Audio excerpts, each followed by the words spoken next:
तृणमूल प्रवक्ता कुणाल घोष ने कहा कि आरजीकर कांड कोलकाता पुलिस बहुत तेज गति से जांच कर रही थी, लेकिन उस जांच सीबीआई के हवाले कर दिया गया।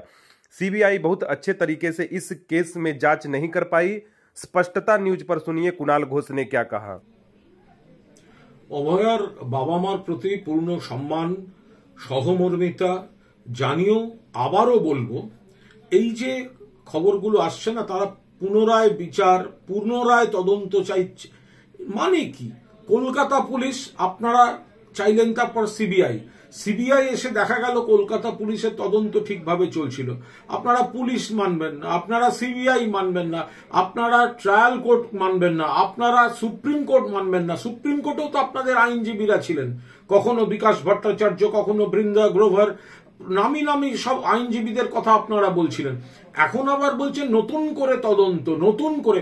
আপনারা কি যে মূল ধর্ষক এবং খুনি, আপনারা কি সঞ্জয় রায়কে মুক্ত করে দিতে চান?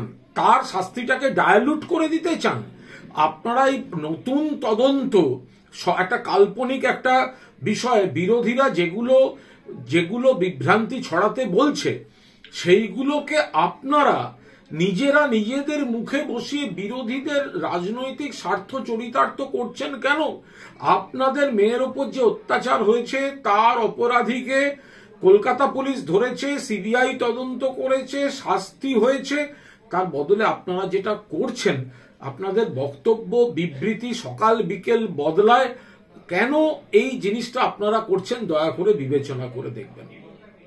हर खबर स्पष्टता के साथ जानने के लिए बने रहिए स्पष्टता न्यूज चैनल पर और स्पष्टता न्यूज चैनल को लाइक, कमेंट और सब्सक्राइब अवश्य करें।